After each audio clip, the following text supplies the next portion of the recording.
Anna West, Faulkner, Bodbyl-Mast, welcome to the Share Chair. Welcome to the Share Chair podcast. We have a kind of a cool opportunity, a unique sort of vision for this week's episode. Yeah, like our first panel was the idea to have more than one person, and more of like normally our episodes go like not formally, it's super chill, but as a conversation, but more like about the one person. But this is sort of about the topic feminism, because February is not only Black History Month, but Women's Rights Month. Mrs. Przybylski's in the room as well, who is a student teacher with me until mid-May, and is teaching some classes and assisting in all kinds of ways, and so welcome. First, I want to start with either of you can start. Just how both of you, like, how were you introduced to the idea of not even feminism, the title, but like the suppression and this discrimination against women? I've heard it since I was very, very young.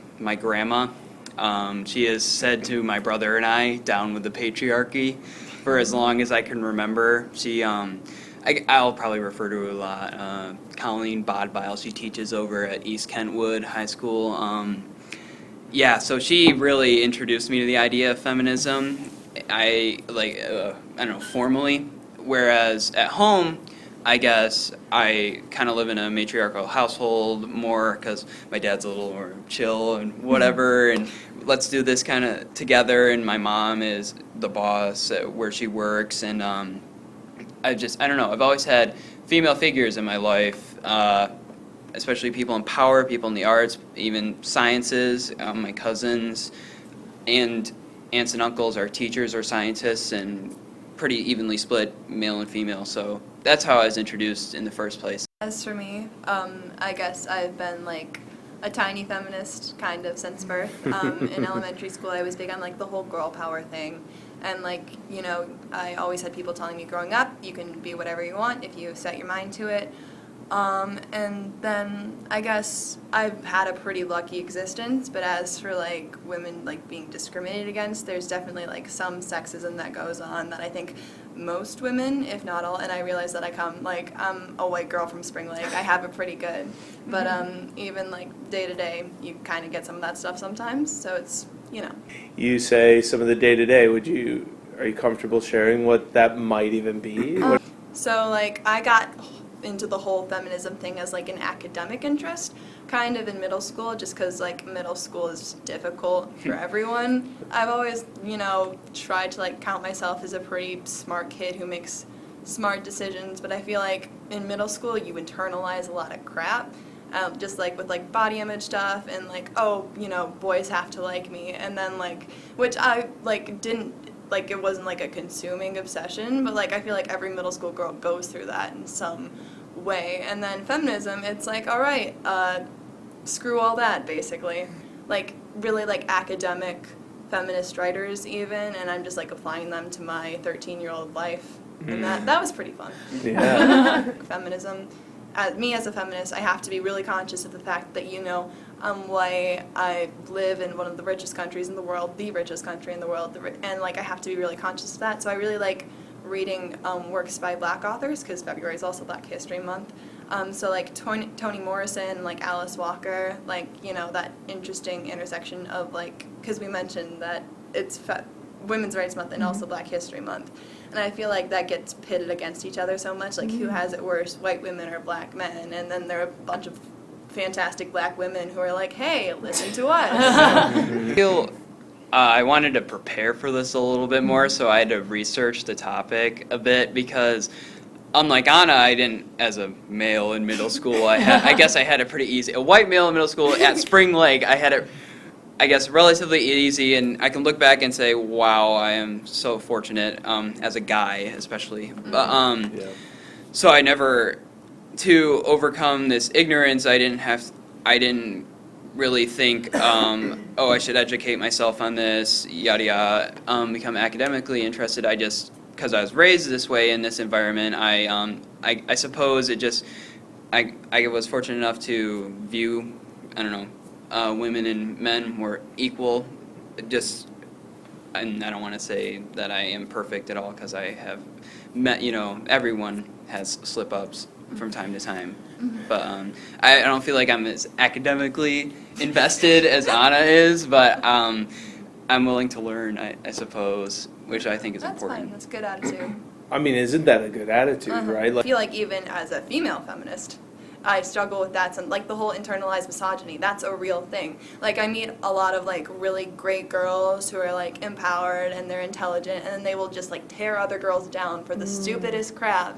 And I'm like, this is not, I mean, feminism. How we dived right into feminism and openly saying with two feminists. I mean, I'm a guy, and some people, I mean, like to take it back a step. It's like, whoa, you're a guy, you can't be feminist. That, and, I guess, and referencing my grandma again, she has a thing called the ignorarchy. So it's her battle against ignorance taking over in our country, and I guess I just get furious when people are ignorant about certain things, because I feel especially with feminism and stuff, you can really find that out today with the internet, and you can really become educated easily compared. I mean, it's not really ever excusable in my opinion, but back then it's maybe a bit more so. But and I think this you asked me to be on here because what happened in psychology class, and I guess I could go ahead and just summarize better. it. Psychology class. Yeah, so in our class we were talking about feminism and women's images, and I think Mrs. Quaker, did she bring it up because it's a Women's Rights Month? And No, she brought it up because there were people in our class using the term feminazi. Yeah. So there And was that's just a what group of kids in the class talking about feminism. They somehow got there, and they were using the term feminazi around and over, and I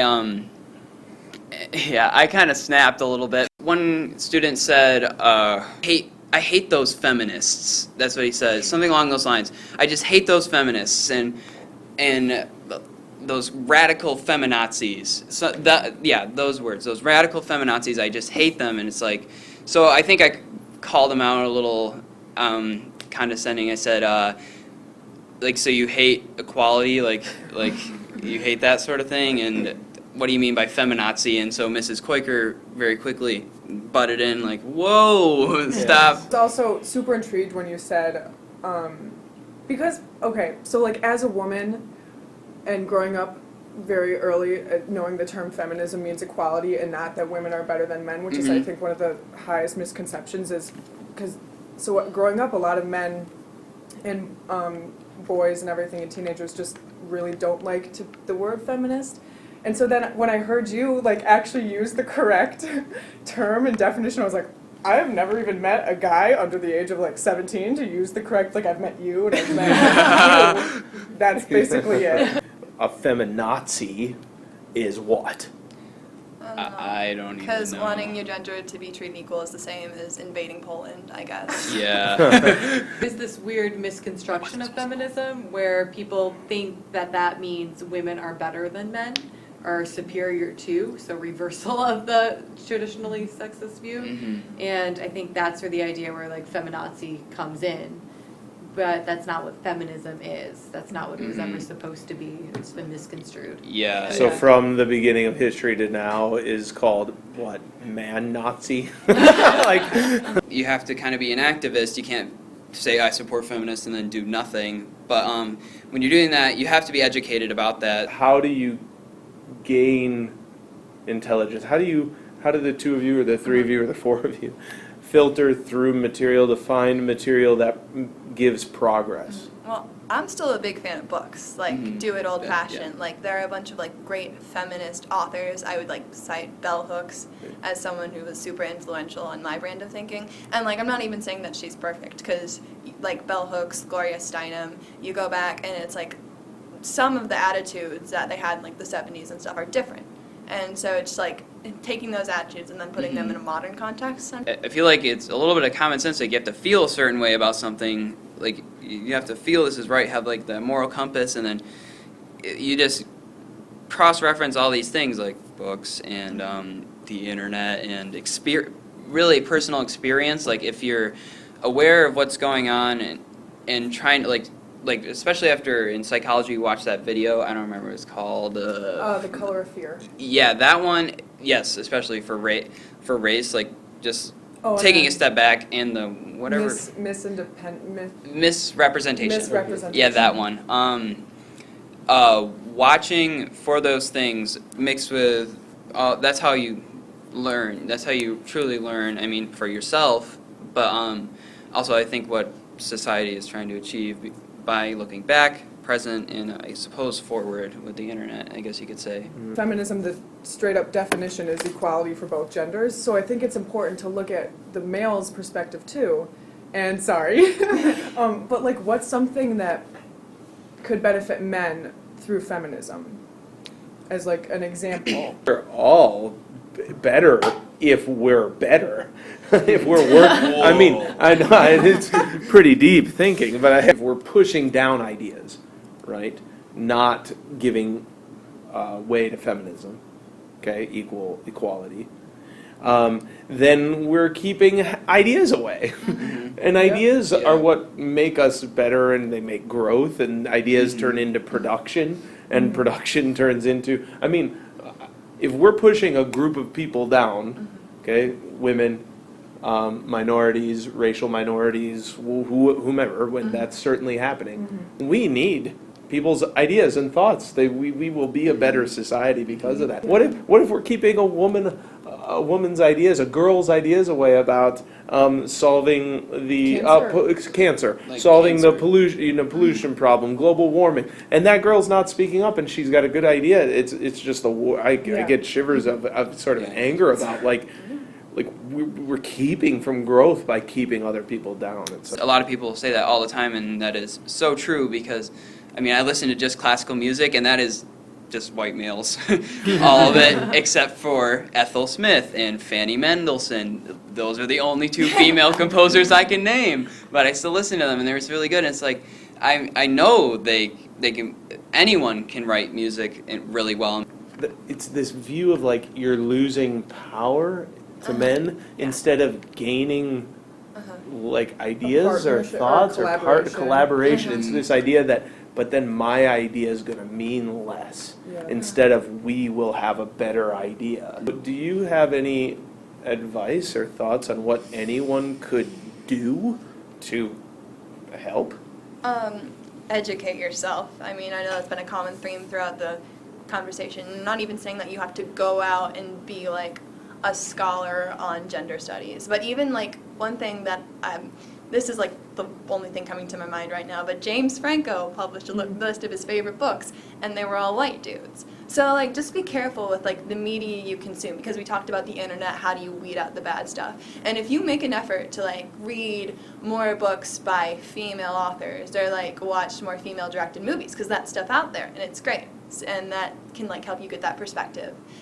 Kind of sort of calling out people, not in a bad way, because after I called out that student, I totally forgave him. Like, that is a common mistake, but I mean, now you should use that information to, get rid of ignorance, which is ultimately the battle. So I feel like once you're aware of it and being aware of it, it is much, much easier to just hear even those really little things. Like, I can't think of an example, but really little comments and things that happen every day, like, women bad drivers, et cetera, et cetera. Really working towards saying to yourself, I can't let that slide. Like, if you want to change. Thank you for being on the Share Chair, guys. That Thanks was for awesome. having us. Yes, thank you. That was really good. Great. Thank you, guys. Thank you for listening to this episode of The Share Chair. Stay tuned next week for a new one. Also, check us out on Facebook and Twitter for regular updates at The Share Chair. And if you're interested in having a piece of your writing or an experience shared on the podcast, contact Elise McGannon at 203-505 at springlakestudents.org.